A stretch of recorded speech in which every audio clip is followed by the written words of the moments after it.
Excited to get to Big 12 play. And historically, obviously, we've got the best conference in college basketball and huge change in playing 20 games. I think that'll be unique for this season.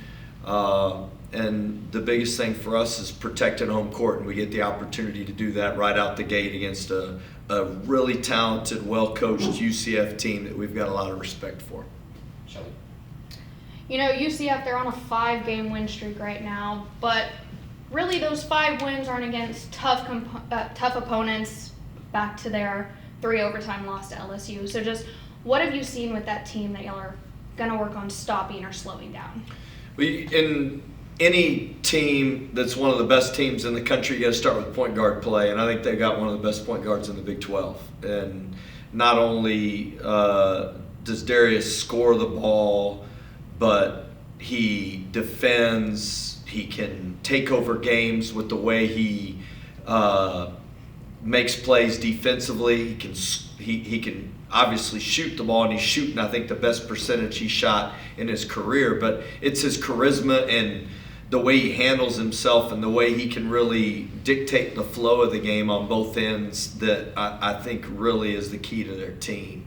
And we have a lot of respect for the way he competes. And when they beat us at their place last year, I thought he took the game over and did it on both ends. So anytime you've got that great of point guard play, you put your team in a great position, and they obviously have one of the best point guards in the Big 12. And you mentioned y'all went out there, got the loss. Now they're coming here, home, and it's the opening of Big 12 play. What would that mean to get kind of that revenge win back to start the conference play?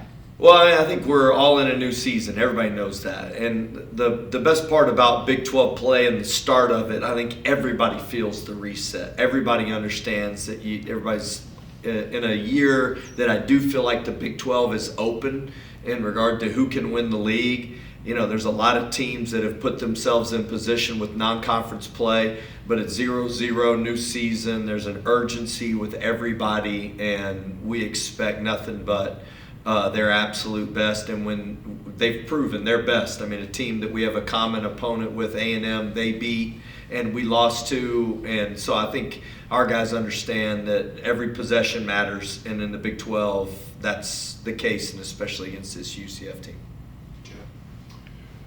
First off, is everybody going to be available for this game? Yeah, our anticipation is that everybody is going to be able to play outside of Jazz Henderson. We've had everybody in practice, and at this point, we would anticipate getting everybody back. And you mentioned playing 20-game conference schedule. With that in mind, and it being such a grueling ordeal, is there going to be more emphasis, you think, on trying to sort of spread out the minutes among more players so that when you get down to the home stretch, you're maybe a little bit fresher? Yeah, one advantage to our team is the depth, and we haven't seen everybody on the court together in a long time. And throughout the course of the season, it's been difficult to see what our best lineups are. So I do think and anticipate at the beginning of conference play, as long as everybody's healthy, that we'll be able to play more guys and have more energy for the 20 games. I will say our defense wasn't good enough last year. An area of emphasis for us all season long has been how do we get better defensively. I do think we've made strides in that area. And the biggest area of improvement in allowing us to do that is the depth of our play. And I would anticipate different lineup look. It's going to probably cause us some problems offensively with flow and feel early. But I do think it'll benefit as we go through Big 12 conference play to have a deeper team that we can play more guys and play harder defensively. And Jalen Sellers, just coming back from an injury, played his first game the entire season, I believe, their last time out. How much of an impact do you expect him to have for UCF, and particularly in your game? Is he going to, you think, be much of a factor this early on, or is he going to take him a while to settle in? Yeah, in my experience with a guy like Jalen Sellers, who's historically always scored and knows how to win. I mean, he's a great player at Ball State, and last year I thought his game at their place and his ability, to physically get where he wants to get, I wouldn't anticipate it taking him long. I mean, he did get that game in before the break, got a few minutes under his belt. I would anticipate getting his best shot. He's a guy that has too much experience to not be going 100% and be at his best. And he's a great player and a difficult guy to defend. And he's also such an athletic, physical defender, too. He's a good rebounder. He's one of those guys that doesn't necessarily just have to score to be great. And I would see him being at 100% and making an impact like he wants to.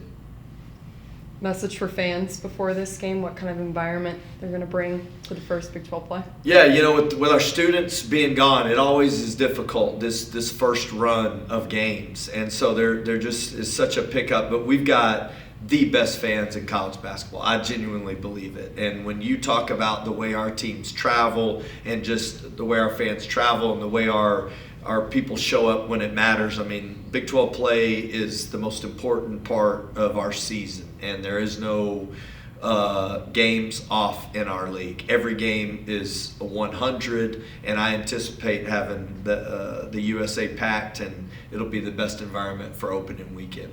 And I'm curious, do you have any special pregame rituals, you or maybe any of the players that you know about?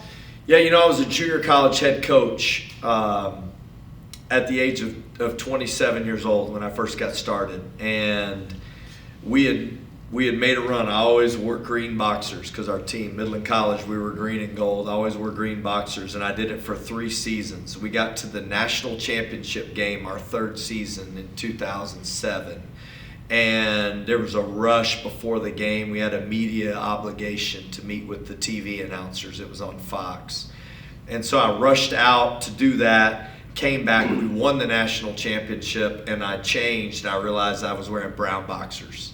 So I got no superstitions. I got none of it. I just leave it up to the Lord. I'm thankful for the opportunity. And people always joke and say, hey, I've been to 2 games and we've lost both of them. I said, well, keep coming. We'll win one and it won't matter. So I honestly, probably I'm the other side of it now. I don't concentrate on anything. We do have a great staff. I trust our staff. And there's things we do as far as meetings and how we get together with the team that are more about being consistent in your approach. But in regards to superstitions, 0.